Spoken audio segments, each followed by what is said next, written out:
का मुद्दा मैं हूं आपके साथ शैलेंद्र चौहान और आज का मुद्दा में आज बात करेंगे हिंदुत्व आईएसआईएस है।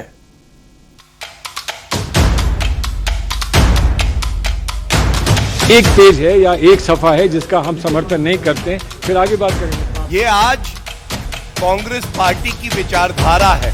पूर्ण है कि सलमान खुर्शीद जी ने इस प्रकार की बयानबाजी करी है।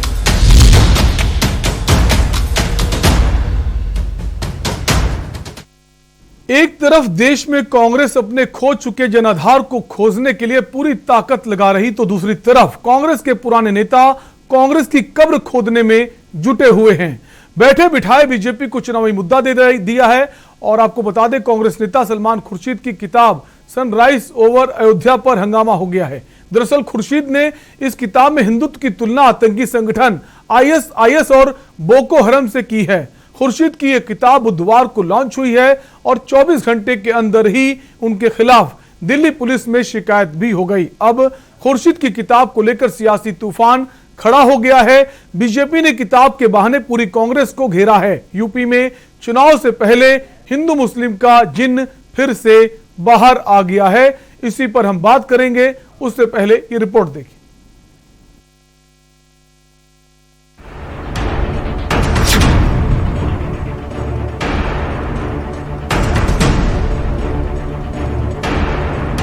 हिंदू धर्म वाले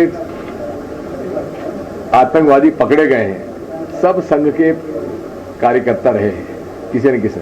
महात्मा गांधी की हत्या करने वाला व्यक्ति भी नाथूराम गोडसे आरएसएस में रहे हैं। खास ये रिपोर्ट आ गई है इन्वेस्टिगेशन में,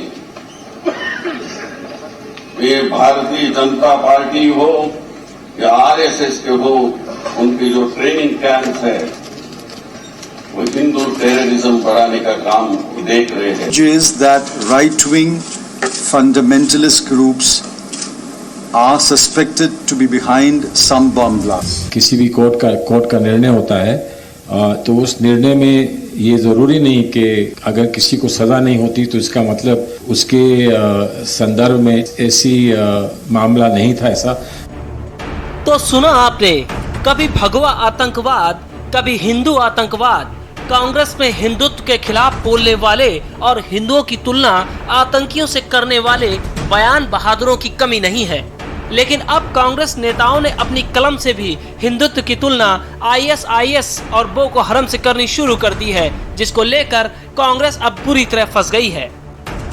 कांग्रेस नेता और पूर्व केंद्रीय मंत्री सलमान खुर्शीद ने बुधवार को अपनी एक किताब का विमोचन किया, जिसमें हिंदुत्व को लेकर जो कुछ कहा गया उस पर भारी विवाद पैदा हो गया है। दरअसल खुर्शीद ने अपनी किताब सनराइज ओवर अयोध्या में हिंदुत्व की तुलना आतंकी संगठन आईएसआईएस और बोको हरम से की है, जिसके बाद सलमान खुर्शीद विवादों में आ गए और बीजेपी ने कांग्रेस पर जोरदार हमला बोला है। बीजेपी ने इस किताब में हिंदुत्व की तुलना आतंकी संगठन बोको हरम और आईएसआईएस से करने पर निशाना साधते हुए कहा कि यह सिर्फ हिंदू ही नहीं बल्कि भारत की आत्मा को भी ठेस पहुंचाती है। बीजेपी के प्रवक्ता गौरव भाटिया ने प्रेस कॉन्फ्रेंस करते हुए सोनिया गांधी से मामले में जवाब मांगा। गौरव भाटिया ने कहा, सोनिया गांधी को इस पर अपना विचार साफ करना चाहिए। ये लाइन सलमान खुर्शीद जी की है? क्या ये लाइन पी चिदम्बरम जी की है? क्या ये लाइन शशि थरूर जी की है? क्या ये लाइन और विचार मणिशंकर अय्यर के ही केवल हैं? ऐसा नहीं है। ये आज कांग्रेस पार्टी की विचारधारा है। भारत के नागरिकों द्वारा इतना सम्मान मिलने के बाद कांग्रेस पार्टी ऐसा क्यों कर रही है? यह सवाल आता है कि क्या यह लाइन सलमान खुर्शीद जी की है? क्या ये लाइन पी चिदम्बरम जी की है? क्या ये लाइन शशि थरूर जी की है? क्या ये लाइन और विचार मणिशंकर अय्यर के ही केवल हैं? ऐसा नहीं है। ये आज कांग्रेस पार्टी की विचारधारा है। ये सोनिया गांधी जी और राहुल गांधी के इशारे पे ही बार बार होता है। सलमान खुर्शीद की किताब के जवाब में बीजेपी प्रवक्ता गौरव भाटिया ने राहुल गांधी और प्रियंका गांधी पर भी जोरदार हमला बोला। उन्होंने कहा कि ये सिर्फ सलमान खुर्शीद या कांग्रेस के कुछ नेताओं की लाइन नहीं, बल्कि आज कांग्रेस पार्टी की विचारधारा है। सोनिया और राहुल गांधी के इशारे पर हिंदुओं का अपमान हो रहा है। चुनाव आते ही राहुल और प्रियंका इच्छाधारी हिंदू बन जाते हैं। अब उत्तर प्रदेश में चुनाव आते हैं तो इच्छाधारी हिंदू राहुल गांधी और प्रियंका वाड्रा गांधी उत्तर दें। क्या उत्तर प्रदेश के हर शहर में जाके, हर गली में जाके ये कहने की हिम्मत उनकी होगी? वहीं मामले में 24 घंटे के अंदर ही सलमान खुर्शीद के खिलाफ दिल्ली पुलिस में शिकायत भी की गई। इस मामले में विवेक गर्ग नाम के वकील ने दिल्ली पुलिस कमिश्नर से केस दर्ज करने की अपील की। खुर्शीद पर आरोप है कि उन्होंने हिंदुत्व को बदनाम करने की कोशिश की। दिल्ली पुलिस में एक शिकायत दर्ज कराई है कि कांग्रेस नेता सलमान खुर्शीद के खिलाफ एफआईआर दर्ज करी जाए, उनको गिरफ्तार किया जाए और जो ये इनकी अयोध्या पर किताब है इसको बैन करके पूरे बाजार से, सब जगह से जब्त किया जाए। कांग्रेस का ये एक ऐसा गहरा षड्यंत्र है कि देश में दंगा भड़के और ये देशद्रोह का अपराध है। किताब पर बीजेपी हमलावर हुई और विवाद बढ़ा तो मामले में सलमान खुर्शीद ने भी सफाई दी और किताब में कुछ भी विवादित नहीं होने की बात कही। सलमान खुर्शीद ने कहा, हिंदुत्व साधु संतों के सनातन और प्राचीन हिंदू धर्म का कहीं अपमान नहीं है। पूरी किताब में बताए ना, वो ये कहें कि पूरी किताब में 300 पेजेस हैं जिसका हम समर्थन करते हैं और एक पेज है या एक सफ़ा है जिसका हम समर्थन नहीं करते हैं, फिर आगे बात करेंगे। सलमान खुर्शीद की किताब पर यूपी में भी सियासत गरमाई। बीजेपी नेता सिद्धार्थनाथ सिंह ने कांग्रेस नेता सलमान खुर्शीद को आड़े हाथों लिया तो मामले में नसीमुद्दीन सिद्दीकी ने भी बीजेपी पर पलटवार किया। पूर्ण है कि सलमान खुर्शीद जी ने इस प्रकार की बयानबाजी करी है जो कि एक कट्टरपंथी की दिखती है और दिग्विजय सिंह करें तो स्वाभाविक है, उनका ये स्वभाव ही रहा है और उनके सिद्धांत भी वैसे रहे हैं। सांप्रदायिकता के आधार पर तोड़ने का प्रयास किया जाएगा वो सही नहीं है, लेकिन जो आजकल कांग्रेस है, विशेष रूप से जो गांधी परिवार की जो कांग्रेस अब बन गई है और उसके अंदर ये जितने भी जो पुराने लीडर्स हैं जो सेकुलरिज्म की बात करते थे वो आज सांप्रदायिकता की बात कर रहे हैं, ये दुर्भाग्यपूर्ण है। सरकार जो पूरी तरीके से फेल हुई है और एक साजिश के तहत वो देवपतियों से मिल करके इस प्रदेश को, इस देश को बेचने की कोशिश की जा रही है। लोगों का विश्वास कांग्रेस के प्रति, श्रीमती प्रियंका गांधी के प्रति, श्रीमती सोनिया जी, श्री राहुल गांधी के प्रति बढ़ा है। भले ही सलमान खुर्शीद और कांग्रेस के नेता इस मामले में सफाई दे रहे हों, लेकिन यूपी विधानसभा चुनाव से पहले कांग्रेस ने बीजेपी को बैठे बैठाए हिंदू मुस्लिम का मुद्दा दे दिया है और सलमान खुर्शीद की किताब कांग्रेस के गले की हड्डी बन गई है, जो न लीलते बन रही है और न उगलते। स्पेशल डेस्क के न्यूज इंडिया।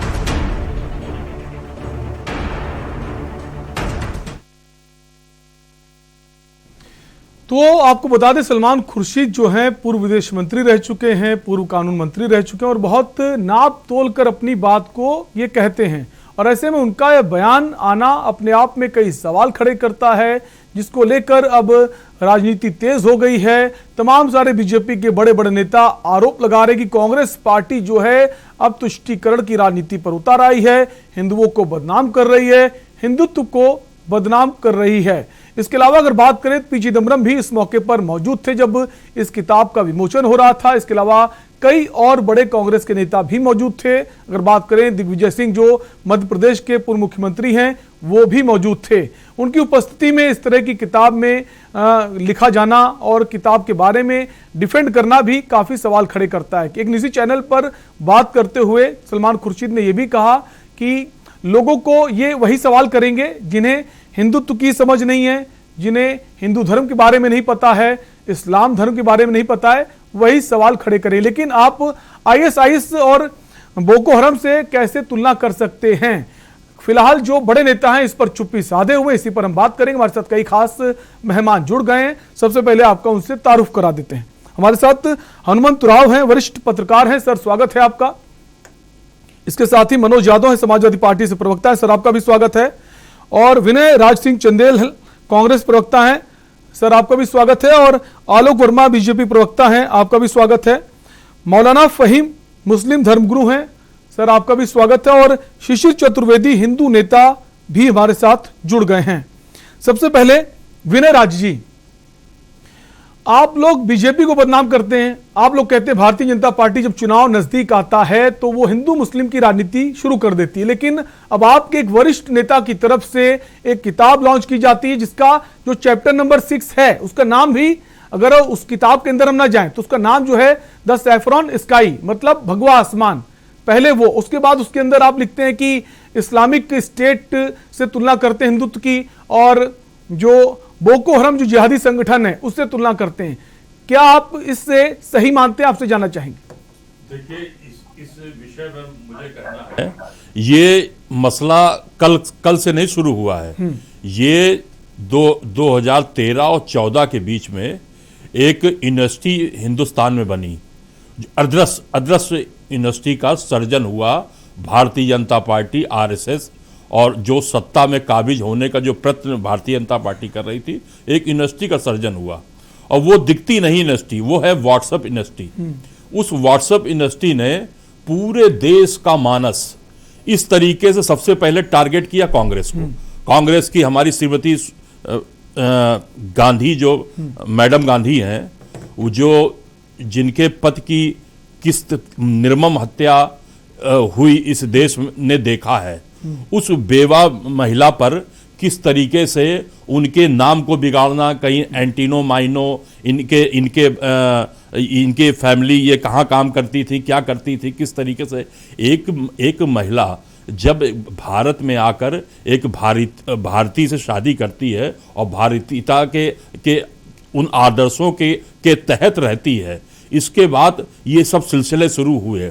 तो जो व्हाट्सएप इंडस्ट्री है, इसने इस तरीके से एक मानस बनाया है लोगों के बीच में कि जी उस पर मत जाइए, बयानबाजी पर मत जाइए। बयानबाजी अगर आप प्रधानमंत्री, तो आपके नेता भी, राहुल गांधी भी बोलते हैं चौकीदार चोर है। नहीं, तो आपके बड़े नेता भी चौकीदार चोर बोल रहे हैं। भाई रफेल में आपने, रफेल का इशू था तो जेपीसी की मांग हो रही थी साहब, उसकी मांग हो रही थी। आपने किसी भी पटल पर, सीधा सा सवाल उस पर हम नहीं जाएंगे, पटल पर इसकी समीक्षा नहीं कराई।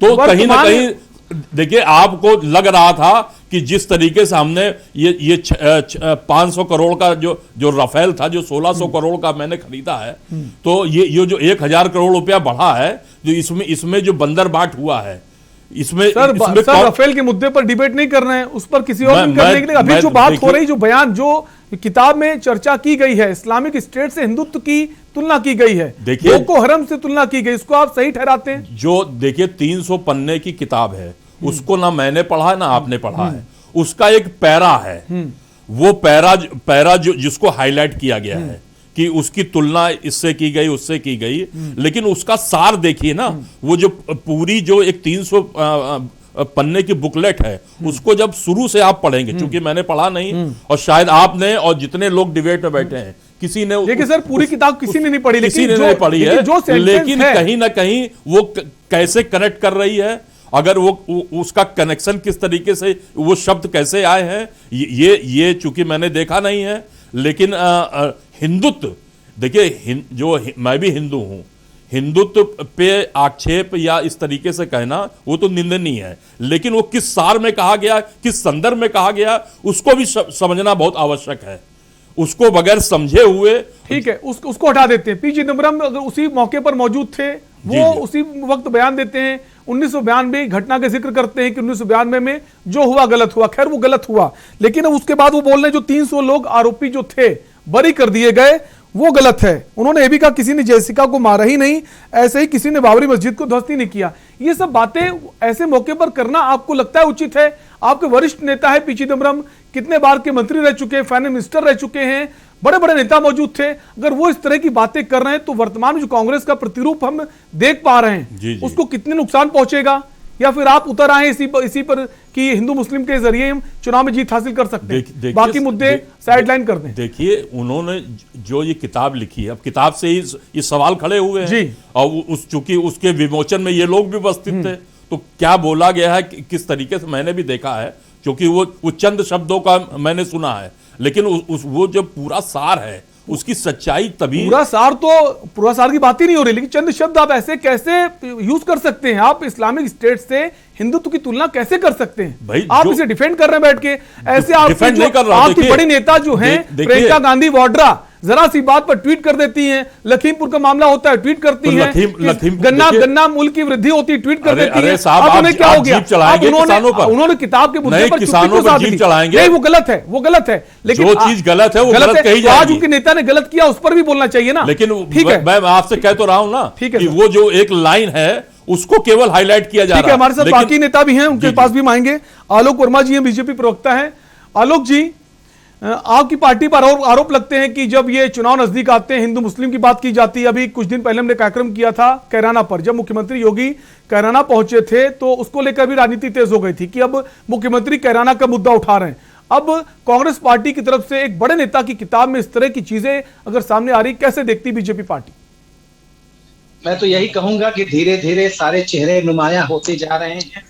कांग्रेस की खोल हटा रही है। हम तो पहले से कह रहे थे कि तुष्टीकरण करने वाली ये पार्टियां हैं, चाहे कांग्रेस की बात करें, चाहे समाजवादी पार्टी की बात करें, समाजवादी पार्टी की बात करें, जब जिन्ना की बात करने लगी है तो आप अब सबके चेहरे उत्तर प्रदेश की जनता के सामने निकल के आ रहे हैं। 2022 का चुनाव अभी थोड़ा दूर है, उसके बावजूद भी किस तरीके के बयान निकल के आ रहे हैं आप अच्छी तरीके से देख रहे हैं। अगर सलमान खुर्शीद हिंदुत्व की तुलना आतंकवादी दलों से करते हैं तो क्या वो इस्लाम की तुलना भी इस पे कर सकते हैं? क्या उनको दिखाई नहीं पड़ता कि दुनिया में कहीं भी आतंकवादी घटना हुई है उसमें कहीं ना कहीं कोई ना कोई मुस्लिम चेहरा रहा है?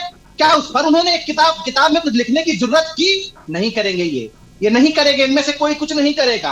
अभी आपने आज देखा होगा कि समाजवादी पार्टी ने कुछ 2-4 दिनों पहले किस तरीके से जिन्ना को नेहरू के बराबर खड़ा किया, किस तरीके से सरदार पटेल के बराबर खड़ा किया, किस तरीके से गांधी के बराबर खड़ा किया। अब उनके साथ जो एक दूसरा दल है उसने भी कुछ इसी तरह की बात की कि जिन्ना अगर प्रधानमंत्री बन गए होते तो देश का बंटवारा नहीं होता। ये सब देश को बांटने वाले दल हैं, इनको इजात जमात की सियासत करने वाले दल हैं। वोट के लिए ये कुछ भी कर सकते हैं, जिन्ना को आसमान में पहुंचा सकते हैं, हिंदुत्व को आतंकवादी दल कह सकते हैं। लेकिन मैं तो कहना चाहूंगा कि जरा जबान संभाल के बात करनी चाहिए। आप अपनी फिलॉसफी दीजिए ना। 2022 को किस तरीके से आप देख रहे हैं, किस तरीके से उत्तर प्रदेश को आगे ले जाने की कल्पना कर रहे हैं, उस पर बात कीजिए ना। खलनायक को अगर आप नायक बनाएंगे तो किसको अच्छा लगेगा? आप भारतीय जनता पार्टी में बात करते हैं, हम तो लगातार बात करते हैं, हमारा कोई भी नेता सबका साथ, सबका विकास, सबके विश्वास की बात करता है। उत्तर प्रदेश किस तरीके से आगे बढ़े, लोग आगे चले, विकास हो, लोगों को रोजगार मिले, इस पर हम बात करते हैं। आप बात किस पर कर रहे हैं? आप जिन्ना पर बात कर रहे हैं साहब, जिन्ना पर बात कर रहे हैं आप, और बेशर्मी के साथ कर रहे हैं। उसके बाद जब उस पर सवाल उठता है तो आप उसकी रक्षा भी करने लगते हैं, अपने वाक्यों को इधर से उधर भी करने लगते हैं। और हो सकता है, मैं तो कभी कभी मान के चलता हूं कि हो सकता है कि जब आप कुछ बोलते हैं तो कुछ गलती से निकल जाता होगा, लेकिन क्या है कि दूसरा नेता भी खड़ा हो जाता है जो समाजवादी पार्टी के साथ आके खड़ा हो गया। तो इसका मतलब है कि आप जात जमात की राजनीति करना चाहते हैं, आप कुछ भी करना चाहते हैं, वोट के लिए करना चाहते हैं। अभी राजभर साहब है, हमारे समाजवादी पार्टी के साथी बैठे, मनोज यादव जी, मैं देख रहा था राजभर जी किससे मिलने गए। समाजवादी पार्टी के साथ गठबंधन करने के बाद उनके मुख्तार अंसारी के दोनों बेटों को लेकर के वो जेल में मिलने गए। मुख्तार अंसारी कौन है? कौन नहीं जानता उत्तर प्रदेश में मुख्तार अंसारी का चेहरा किस तरीके से लिया जाता है। अखिलेश यादव जी किस तरीके से समाजवादी पार्टी के दफ्तर में मुख्तार अंसारी के भाई को पार्टी में सम्मिलित करते हैं, शामिल करते हैं, किस तरीके का संदेश वो देना चाहते हैं उत्तर प्रदेश के लोगों को, उत्तर प्रदेश की जनता को, और इसकी जरूरत क्या है, क्यों कर रहे हैं साहब इस तरीके का? आप उत्तर प्रदेश को मनोज जी भी हमारे साथ बने हुए हैं। मनोज जी, अब कैसे देखते हैं इस पूरे जो किताब में जो ये छप कर आया है, जो इस्लामिक स्टेट से तुलना की गई है, बोको हरम से तुलना की, समाजवादी पार्टी का इस पर क्या नजरिया है? क्या समाजवादी पार्टी को ऐसा लग रहा है कि कहीं चुनावी फायदा बीजेपी के बाद कांग्रेस पार्टी न उठा ले? देखिए, समाजवादी पार्टी अपने मुद्दों पे 2022 के विधानसभा के चुनाव में पूरी तैयारी के साथ जा रही है। बीजेपी के साथी बड़ी बातें कर रहे थे। एक ही सवाल उनके लिए, भगवान राम जी के पिताजी दशरथ थे या कोई और था? ये स्पष्ट कर देंगे इसी डिबेट में, क्योंकि जनता जानना चाह रही है। इन्हीं के साथी हैं, सहयोगी दल हैं संजय निषाद, वो कह रहे हैं कि वो उनके बेटे ही नहीं थे और पता नहीं क्या क्या कह गए। सब मुंह में कौन सा फेविक्विक लगा के बैठ गए। आज एक किताब अगर विमोचन हुआ और उस पे किसी ने उन लोगों की तुलना कर दी जो अपराधी हैं, जिन पे कोर्ट पे तमाम सारे मुकदमे चले, वो कौन सा रीजन था कि उस कोर्ट से वो बरी कर दिए गए? अगर बरी कर दिए गए तो क्या न्याय मिल गया? देश के कुछ लोगों ने कुछ बोला भी नहीं। क्यों नहीं बोला? क्योंकि ये देश सांप्रदायिकता नहीं चाहता है। ये देश उन गड्ढों को पाट के आगे बढ़ना चाहता है जिस गड्ढों को आरएसएस खोदता है। क्या आज आपके अंदर हिम्मत नहीं है, हैसियत नहीं है आपकी, आपके खून में वो गर्मी नहीं कि एक्सेप्ट कर सको, कोर्ट के सामने कह सको? तुम्हारी हैसियत नहीं कह सको कि हमने बाबरी मस्जिद को गिराया? है तुम्हारी हैसियत? अगर नहीं है तो काहे के बड़े बयानवीर बनते हो? तब फिर इस तरह की बातें क्यों करते हो? बाहर तो मंच पे कहते हो हमने मस्जिद गिरा दी। मनोज जी सवाल ये है जो मनोज जी जो आज के मुद्दा है उस पर बात कर रहे हैं, उस पर बात कर रहे हैं। हम उसी पे बात कर रहे हैं, हम उसी पे बात कर रहे हैं। जब कोर्ट के सामने, माय लॉर्ड के सामने खड़ा होना पड़ता है, ना ना ना ना ना ना साहब, हमने तो नहीं गिराया, हमें माफ कर दीजिए, हम तो वहां थे ही नहीं। ऐसे बयानवीरों को किसी किताब के लिखो शब्दों पे मुझे नहीं लगता कि समीक्षा करने का अधिकार है। मैं तो एक बात कहता हूं, आपने जिन्ना की बात करी, राष्ट्रीय अध्यक्ष जी ने जिन्ना का नाम लिया, नेहरू का नाम लिया, महात्मा गांधी जी का नाम लिया, पटेल का नाम लिया। अरे आप वो धूर्त लोग हो जो उस कायर, जिसको आप, मैं कायर कहता हूं इस देश का, जिसको आप पता नहीं क्या क्या कहते हो, उसको भारत रत्न देना चाहते हो? जिसने अंग्रेजों के तलवे चाटे, जिसने पेंशन ली, जिसने उनसे माफी मांगी, दसियों बार चिट्ठी लिखी, उस सावरकर को कहते हो? वो तो वीर सावरकर था, उसको मैं कायर सावरकर बोलता हूं। आप क्या हमें राष्ट्र के नाम, हम राष्ट्र की और राष्ट्रभक्ति और राष्ट्र के नाम हमको क्या आप बताएंगे? हम आपको जानते हैं, अच्छे से जानते हैं। हिंदुस्तान का हर व्यक्ति, मुख्तार अंसारी का नाम ले रहे हो, हमारी पार्टी से कोई लेना देना नहीं, लेकिन फिर भी कह रहा हूं, अभी तक सजा याफ्ता मुख्तार अंसारी नहीं है। जिस दिन सजा याफ्ता होंगे वो चुनाव नहीं लड़ पाएंगे। मनोज जी बयान पर आई, मनोज जी किताब की बात हो रही, जो किताब में लिखा है उससे समाजवादी पार्टी सहमत है, उसको लगता है ठीक है, इस्लामिक स्टेट से तुलना करना हिंदुत्व की ठीक है। मैं कह रहा हूं, जिन्ना की तारीफ किसने की थी? इस देश का वो पहला व्यक्ति कौन था जो उसकी मजार पे चादर चढ़ाने गया था? तो ठीक है, तो आपके सपा मुखिया जो है, सपा सुप्रीमो अखिलेश यादव उसे फॉलो कर रहे हैं। सपा सुप्रीमो जो कह रहे हैं, जिन्ना की तारीफ कर रहे हैं, सहमत है, ठीक है, ठीक है। आप सभी मेहमान हमारे साथ बने रहिए, एक ब्रेक का वक्त है और ब्रेक के बाद कुछ और मेहमानों के साथ जुड़े, उनसे भी जानेंगे उनकी क्या राय है इस पूरे मामले को लेकर।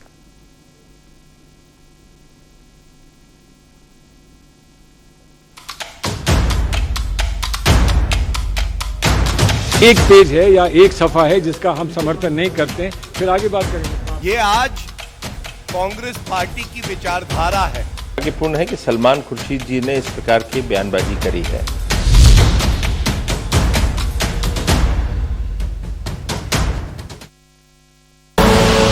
आप देख रहे हैं के न्यूज, खबरों का सारथी। सुपुत्र मेडिटेशन गुरु बेहद नेक और पिताश्री थोड़े रंगीले, थोड़े दिल फेंक। दोनों के अलग हैं रंग, पर दोनों का एक अनोखा स्वाद। कमला पसंद, अनोखा स्वाद।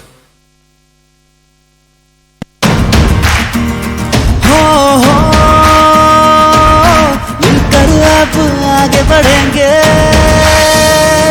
नेतृत्व की जिनमें क्षमता है, इतिहास वही लिखते हैं। जन जन की आंखों में वो उम्मीद को रोशन करते हैं। सबको साथ लेकर चलना धामी सरकार का मकसद है, धामी सरकार का मकसद है। शिक्षा, स्वास्थ्य, रोजगार पर अपनी सरकार का फोकस है, अपनी सरकार का फोकस है। गर्भवती माता, नवजात शिशु का रक्षण हो, कोरोना प्रभावित बच्चों का भी सुनिश्चित पोषण हो।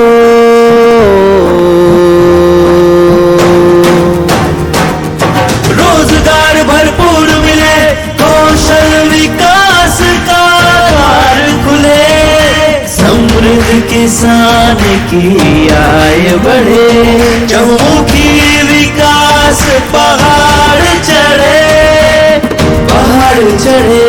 संकल्प लिया है, सिद्ध करेंगे, मिलकर हम आगे बढ़ेंगे, मिलकर अब आगे बढ़ेंगे, मिलकर अब आगे बढ़ेंगे, मिलकर अब आगे बढ़ेंगे, मिलकर अब आगे बढ़ेंगे। भारत माता की उत्तराखंड में सुशासन की पहचान बन चुकी है धामी सरकार। सबका साथ, सबका विकास, सबका विश्वास, सबका प्रयास। पर ये दिल है कि चख रहा है उन्हीं अल्फाजों का दूर कितना भी जाओ, इस जुबान से दूर ना जा पाओगे। विमल, बोलो जुबान केसरी। और खुशबू में झूम के भाई लेके आए गोल्डी मसाले। गोल्डी मसाले, खुशबू और स्वाद ऐसा तो रिश्तों में गुस्सा कैसा। खुदी को आजमाया है तो ये अंदाज आया है, खुदी को आजमाया है तो ये अंदाज आया है। तुम में भी मैं हूं, शुद्ध प्लस पान मसाला। सदियों से सुनते आए हैं, बेटे बड़े होके अच्छी सी नौकरी करना, अच्छी सी नौकरी करना।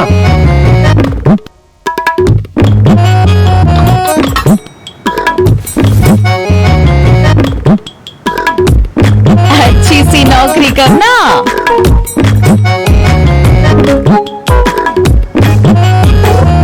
अच्छी सी नौकरी करना।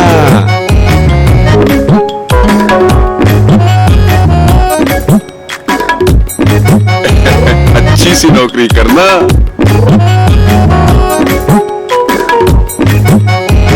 अच्छी सी नौकरी करना।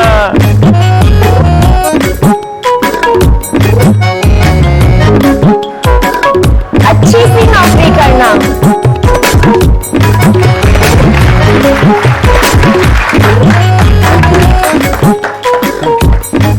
अच्छी सी नौकरी करना। अगर सब अच्छी नौकरी करने वाले बनेंगे तो नौकरी देगा कौन?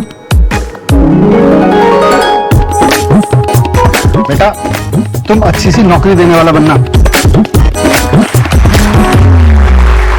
अगर भारत को दुनिया का नंबर 1 देश बनाना है तो आज हर बच्चे के अंदर एंटरप्रेन्योर माइंडसेट जगाना होगा।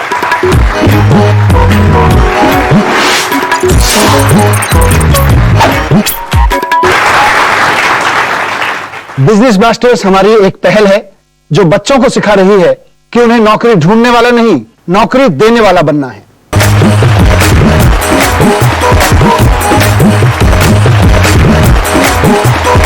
बिजनेस ब्लास्टर्स, छोटे बिजनेस स्टार्स, बड़े बिजनेस आइडियाज। 14 नवंबर से आपके टेलीविजन पर।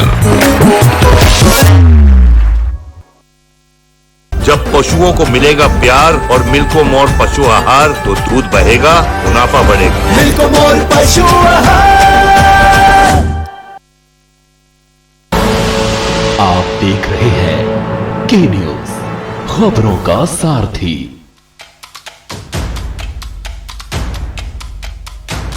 एक पेज है या एक सफा है जिसका हम समर्थन नहीं करते, फिर आगे बात करेंगे। ये आज कांग्रेस पार्टी की विचारधारा है। पूर्ण है कि सलमान खुर्शीद जी ने इस प्रकार की बयानबाजी करी है।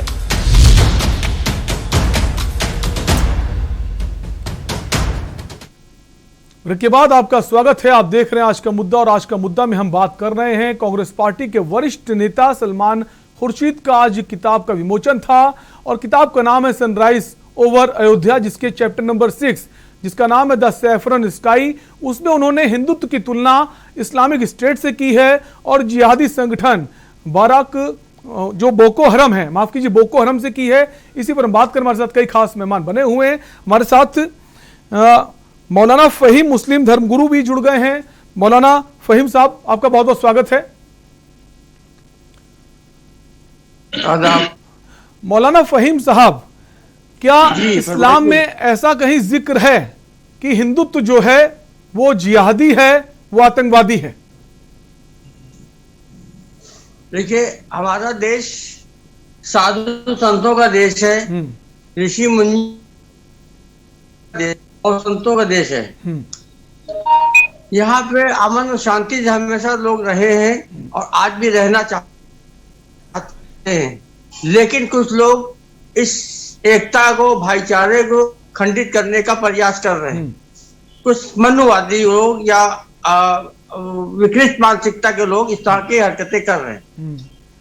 सलमान खुर्शीद साहब कानून मंत्री रहे, पढ़े लिखे आदमी हैं, कानून के जानकार हैं और सुप्रीम कोर्ट के वकील हैं।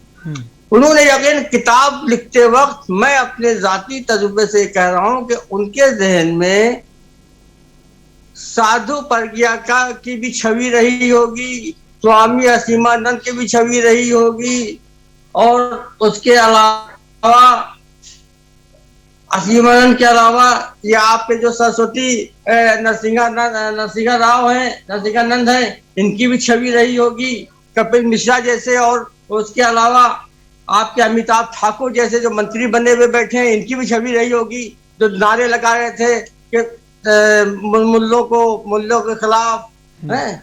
तो इस सब के साथ इनकी छवि रही होगी, उसके हिसाब से उन्होंने सर चंद लोग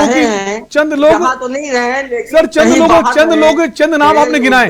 कुछ लोगों की वजह से क्या पूरे हिंदुत्व को बदनाम कर देंगे कि हिंदुत्व इस्लामिक संगठन है, आतंकवादी है, जिहादी है? ये कोई तर्क नहीं हुआ सर। हमारे साथ शिशिर चतुर्वेदी हैं, हिंदू नेता हैं, वो भी जुड़ गए। शिशिर जी, स्वागत है आपका हमारे कार्यक्रम में।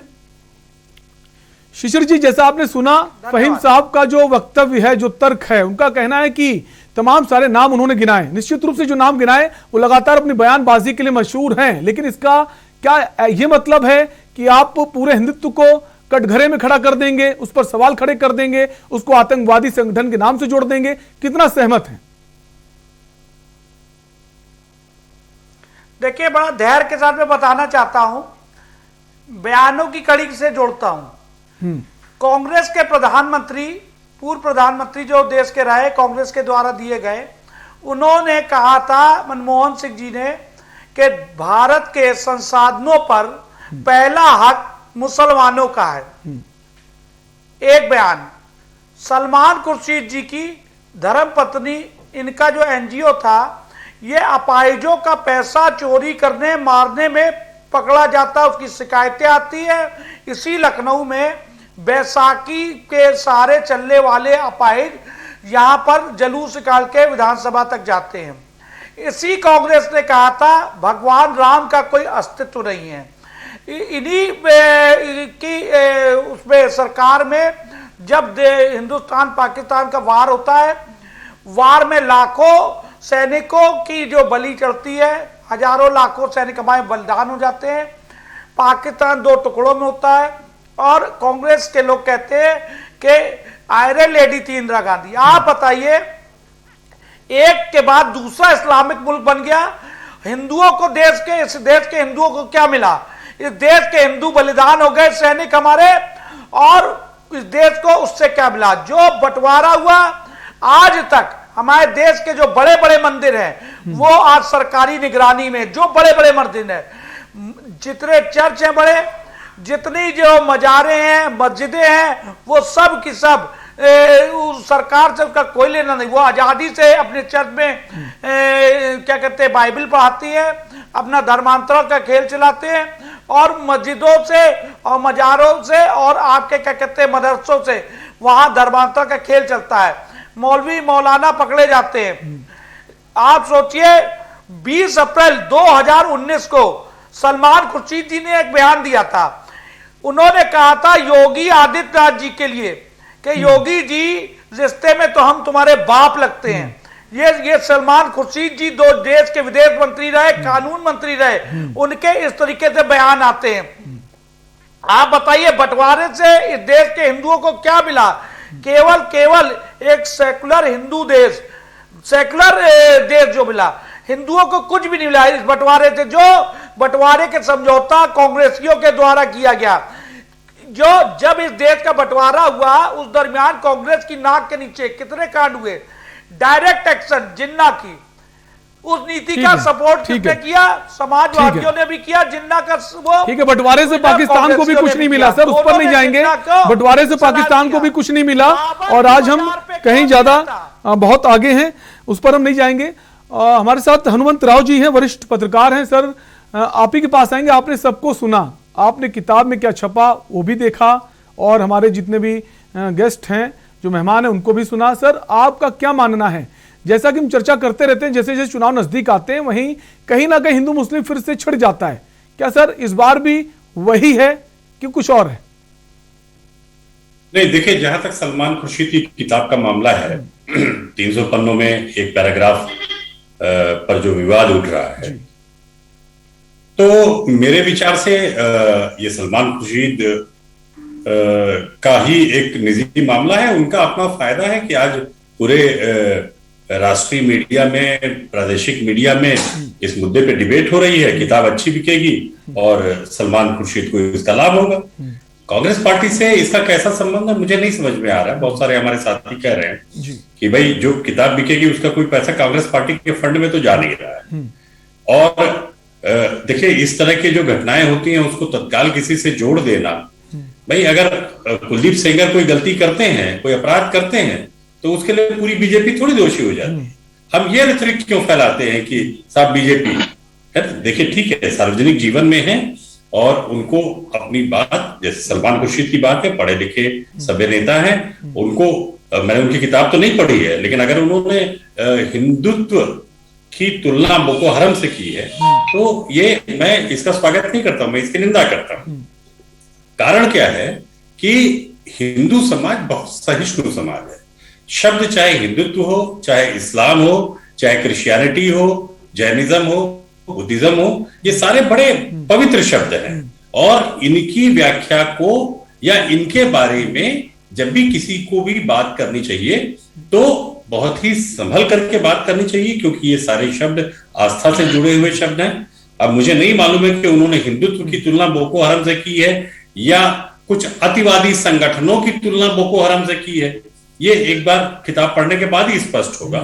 और मुझे लगता है कि अगर उन्होंने हिंदुत्व की तुलना बोको हरम से की है तो गलत किया है। अच्छा, इसमें उन्होंने बोको हरम को भी गलत बताया है कि साहब बोको हरम जो काम कर रही है वो ठीक नहीं है। और अगर हिंदुओं के बीच में भी कुछ लोग इस तरह का कोई अतिवादी कार्य कर रहे हैं तो शायद उन्होंने अपनी एक आशंका जाहिर की है कि कहीं ऐसा ना हो कि जो दुनिया का इतना सहिष्णु धर्म है, जिसकी बहुत ऊंची मियार है, पूरी दुनिया में हिंदुत्व को बड़ी इज्जत की नजरों से देखा जाता है, कहीं ऐसा ना हो कि जिस तरीके से कुछ दहशतगर्द वो इस्लाम के नाम को बदनाम कर रहे हैं, तो कहीं ऐसा ना हो कि हिंदुत्व का नाम भी बदनाम हो सकता है कि उनकी ये मंशा। लेकिन कुल मिला के मुझे लगता है कि इसको किसी पार्टी विशेष से जोड़ना, कांग्रेस पार्टी से जोड़ना, अरे भाई कोई राहुल गांधी ने उनको डिक्टेट तो किया नहीं था, या कोई इसका पैसा जो है वो कांग्रेस पार्टी के फंड में तो जा नहीं रहा है। तो इसलिए ये कहना कि साहब इसमें पार्टी जुड़ी हुई, ये पार्टी की विचारधारा है, ये बात मुझे हजम नहीं होती, ये बात मुझे समझ में नहीं आती। बहुत स्पष्ट रूप से बात कहना चाहता हूं, पहली बात। दूसरी बात कि सलमान खुर्शीद ने किस संदर्भ में ये बात कही, अगर उन्होंने सामान्य संदर्भ में बात कही है तो इसकी मजम्मत होनी चाहिए, इसकी निंदा होनी चाहिए, ये बिल्कुल बात स्पष्ट है। क्योंकि हिंदुत्व जो है वो किसी का भी नुकसान करने का कोई इरादा नहीं रखता है और हिंदुत्व एक बहुत ही सहिष्णु और ऐसा धर्म है जिसको कि पूरी दुनिया में इज्जत बख्शी जाती है। हमारे मुसलमान भाई भी इज्जत करते हैं, वो जानते हैं कि हिंदू लोग बहुत सहिष्णु होते हैं, और दूसरे जो धर्म है, दूसरे जो अल्पसंख्यक समुदाय के लोग हैं वो भी। और देखिए, हमारी जो साझी विरासत है, जो हम इतने वर्षों से साथ में रह रहे हैं, ये इस बात का प्रमाण है कि हिंदुत्व जो है, हिंदू बहुसंख्यक होने के बावजूद कभी आक्रामक नहीं रहा है। तो सलमान खुर्शीद साहब ने क्यों ऐसा लिखा है, ये तो वही बता सकते हैं। लेकिन अगर वो हिंदुत्व की, पूरे समूचे हिंदुत्व की तुलना वो बोको हराम से करते हैं तो बिल्कुल गलत है, मैं इसको जायज नहीं मानता हूं। सर, क्या ऐसा नहीं लगता सर आपको कि किताब की जो रिलीज था, जो आज विमोचन था, उसको टाल दिया जा सकता था कि आगे चुनाव के बाद कर लेते, चुनाव के पहले इसी मौके पर क्या विमोचन ठीक था? आपको क्या लगता है? नहीं, क्यों टाले भाई? अगर किसी ने किताब लिखी है, वो रिलीज करना चाहता है, इंडिविजुअल कैपेसिटी में रिलीज कर रहा है, तो उसमें बुराई क्या है? हाँ, अगर सरकार को यह लगता है कि इस किताब की बिक्री से कहीं किसी तरह की समस्या आ सकती है, या कोई किसी तरह का सामाजिक सौहार्द बिगड़ सकता है, या देश में कानून और व्यवस्था की स्थिति खराब हो सकती है, अगर इतनी घातक किताब है तो सरकार के पास सारा अख्तियार है कि वो उसको बैन कर दे। पिछले समय में आपने देखा कि सैटेनिक वर्सेस बैन हुई थी, तो ये तो सरकार के पास में शक्ति है कि वो इसको बैन कर दे। ठीक है सर। लेकिन हम, किसी व्यक्ति ने किताब लिखी है, किसी ऑथर ने किताब लिखी है, वो रिलीज कब करना चाहते हैं, ये उसका इंडिविजुअल मसला है। इसका ना तो देश से कोई लेना देना है, ना तो इसका कोई पार्टी से सवाल सर, सवाल तब खड़े होते हैं कि बड़े नेता हैं, बड़े कद के नेता हैं, और उस कार्यक्रम में बड़े बड़े नेता भी मौजूद थे, और अगर सर कोई किताब का विमोचन, बड़े कद के नेता हैं, तो उस लिहाज से उनको ये सोच समझ के लिखना चाहिए, सोच समझ से लिखना भी चाहिए था, और अपने जो शीर्ष नेतृत्व है उससे पूछना भी चाहिए था, और पहले किताब उनको पढ़ानी भी चाहिए। शीर्ष नेतृत्व का इससे कोई लेना देना। देखिए, उन्होंने इंडिविजुअल कैपेसिटी में ये किताब लिखी, वो शीर्ष नेतृत्व से इसका क्या लेना देना है? उसका शीर्ष नेतृत्व या इसका किसी पार्टी विशेष से कोई लेना देना नहीं। जो विवाद शुरू हुआ है, लगातार इसको लेकर विवाद बना हुआ, हमारे साथ विनय राज जी बने हुए, उनसे पूछ लेते। विनय राज जी, देखिए, ये विवाद से सबसे ज्यादा फायदा किसको है? सलमान खुर्शीद को है। किताब भी कहेगी उनकी। अगर वो ऐसे लिख देते, चुपचाप रिलीज हो जाता, तो पूरी दुनिया को नहीं पता चलता कि ये कौन सी किताब, इसकी टाइटल क्या है, किस मुद्दे पे लिखी गई है। आज तो सबको पता चल गया ना। तो ये तो सीधे सीधे सलमान खुर्शीद का फायदा है। कांग्रेस का नुकसान होगा या नहीं होगा, वो जिस जिम्मेदार पद पे बैठे हुए हैं उनको ये लिखना चाहिए या नहीं लिखना चाहिए, ये तो अलग विषय है। लेकिन इसका सीधे सीधे व्यापारिक व्यवसायिक फायदा सिर्फ और सिर्फ सलमान खुर्शीद को है, इससे किसी और का कोई लेना देना नहीं है। हाँ, सरकार को जरूर अगर लगता है उसको कि समाज में इससे वैमनस्यता बढ़ेगी, तो सरकार किताब को बैन कर दे। ठीक है, हमारे साथ विनय राज जी भी बने। विनय राज जी, किताब उन्होंने विमोचन किया, उन्होंने लिखा, उनका व्यक्तिगत मामला, ठीक है, लेकिन इतने बड़े कद के नेता, पूर्व मुख्यमंत्री दिग्विजय सिंह मौजूद थे, और आपके पी चिदम्बरम मौजूद थे, और जब ये विवाद शुरू हुआ तो कहीं ना कहीं आपको नहीं लगता कि अगर विवाद शुरू हो रहा है तो कम से कम अपने नेता को डिफेंड करें, या फिर आप कह दें कि उनका व्यक्तिगत मामला है? किसी भी तरह का कोई बयान ना प्रियंका गांधी की तरफ से आया, ना राहुल गांधी की तरफ से आया, कैसे देखते सर? देखिए, जैसे अभी बीजेपी के अलायंस के संजय निषाद ने मर्यादा पुरुषोत्तम श्री राम के वल्दियत को ही नकारा, किस बीजेपी के नेता का बयान आया? इस पर बयान तो प्रदेश के प्रधानमंत्री जी का आना चाहिए, देश के गृह मंत्री जी का आना चाहिए, उत्तर प्रदेश के मुख्यमंत्री जी का आना चाहिए। आज कंगना रनावत जो बीजेपी की ब्रांड एम्बेसडर हैं, आज बोल रही हैं 1947 की जो आज़ादी है वो भीख है। लाखों करोड़ों लोगों ने अपनी बलिदान दिया है इस देश की आज़ादी पाने पर। आज कंगना रनावत को Z+ की सिक्योरिटी किसने दी है, ये पूरा देश जानता है। भारतीय जनता पार्टी ने, आज उनके पुतले जलने चाहिए। आज किन परिस्थितियों में लोगों ने ये आजाद भारत का जो सपना देखा था, जो गांधी जी, नेहरू जी, जिन्होंने शहादत दी, जिन्होंने अपने गर्दन पर फांसी के फंदे पर अपने देते हैं। आपकी सरकार महाराष्ट्र में आपकी सरकार ने एक महिला का ऑफिस जला दिया, तो अगर भाजपा ने उसको सुरक्षा दी एक नागरिक की हैसियत से, तो क्या गलत काम किया? सुन लीजिए, ये जो कपड़ा पहन के आप डरा रहे हैं ना, भगवा पहन के, आप पहले इत्मीनान से सुनिए हर बात को। सुनिए, जो सुनिए, डर आपको नहीं नहीं, लगता ये होगा। टीका लगा के शिशिर मैं जी, भी हिंदू हूँ, शिशिर जी आएंगे आपके पास। शिशिर जी बात मैं भी हिंदू हूँ। जब आप बोल रहे तो मैं बोल नहीं रहा था। आपने डराया। सुन लीजिए, शिशिर जी आपके पास आएंगे, जवाब लेंगे। इस देश की आजादी पे प्रश्न उठाएंगे वो। आपत्तिजनक। सुन लीजिए, आपके संरक्षण में देश की आजादी पर प्रश्न उठाएंगे। इतनी हिम्मत हो गई उनको, उनकी इतनी हैसियत हो गई है, देश की आजादी पर प्रश्न उठाएंगी। जो हमारे बलिदान, जिन्होंने बलिदान दिया इस देश की आजादी पर, जो सूली पर चढ़ गए, उनका मजाक उड़ाएंगी आपके संरक्षण में। शर्म तो आती नहीं होगी, आपकी नेता तो शर्म तो आती नहीं बाजार पे गई होगी। थी। बैठ के डिबेट में चले आए, आपको शर्म तो आ नहीं गई होगी।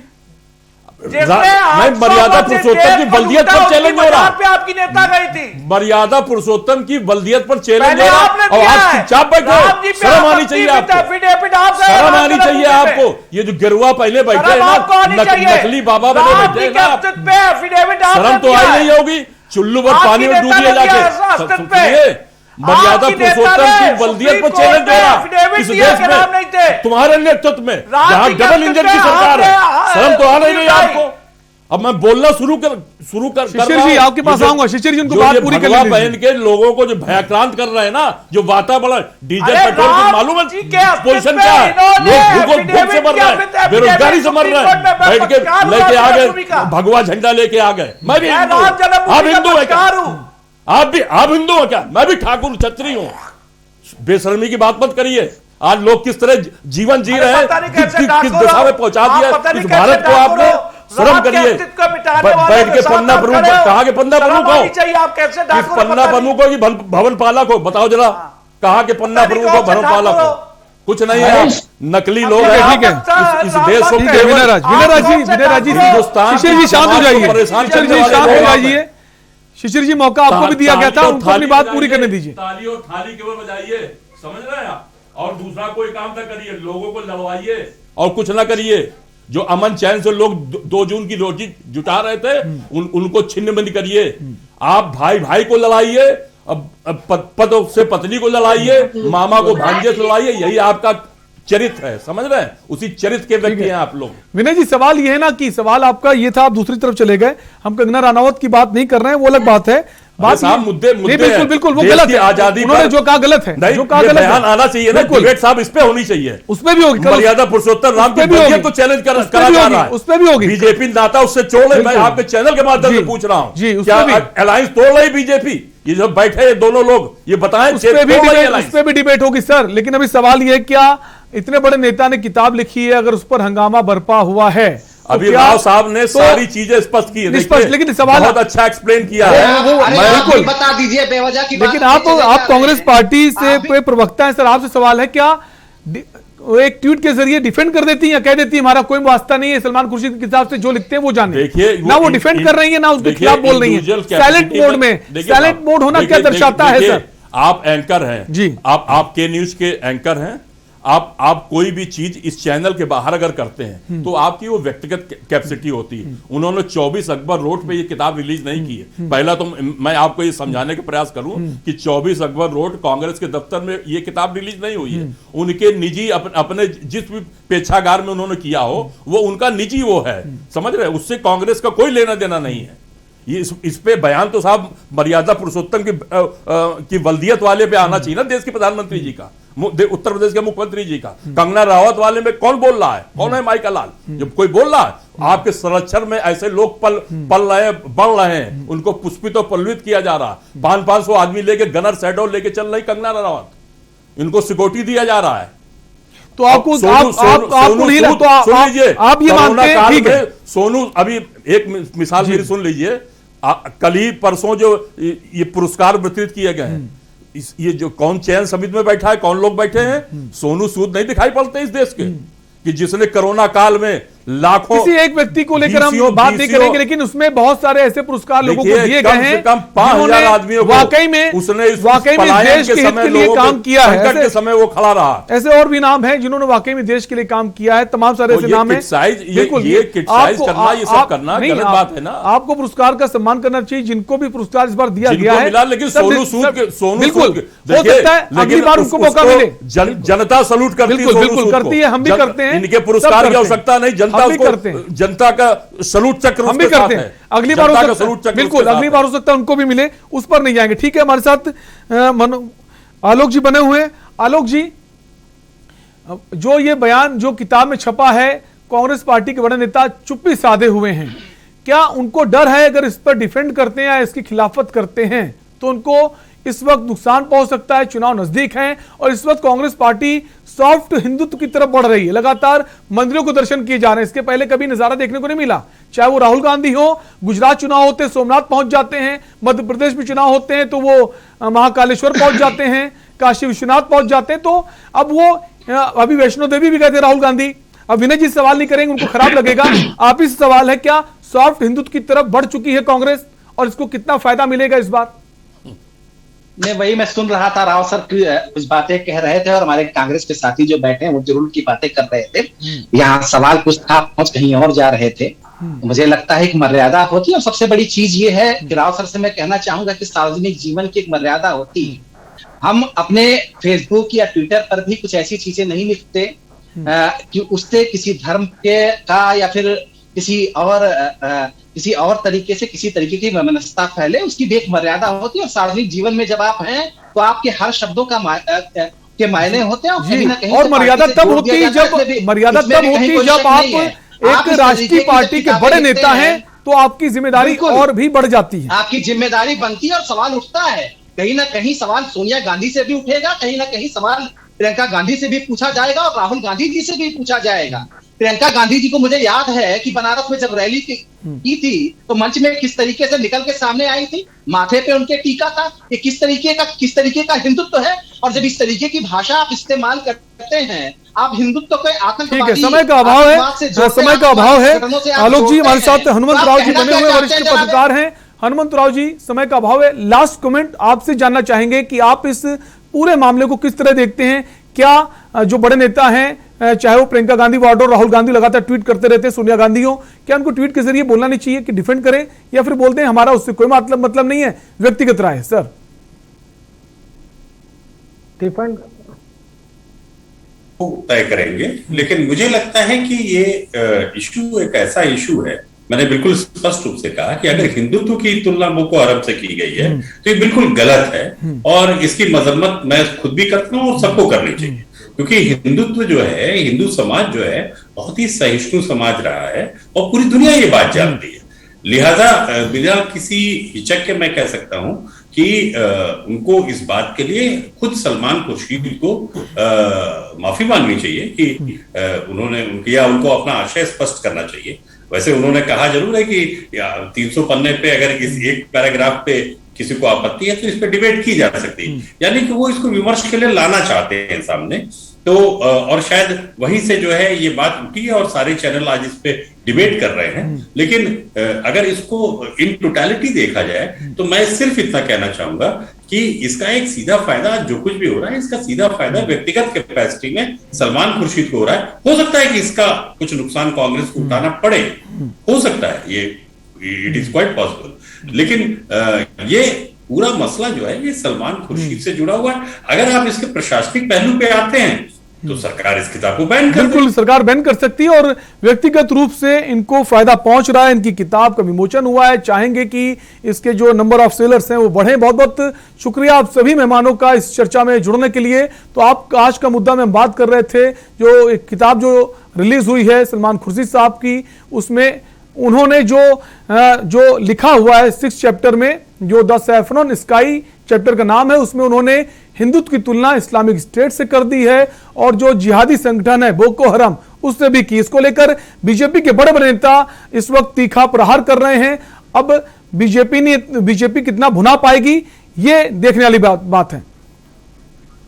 और इसी पर आपको एक बड़ी खबर आ रही, गुलाम नबी आजाद जो बड़े नेता हैं कांग्रेस पार्टी के, इस वक्त वो कांग्रेस राजनीति से इस्तीफा दे चुके हैं और उनका भी एक बयान आया है। उन्होंने कहा है खुर्शीद नकली मुसलमान से बने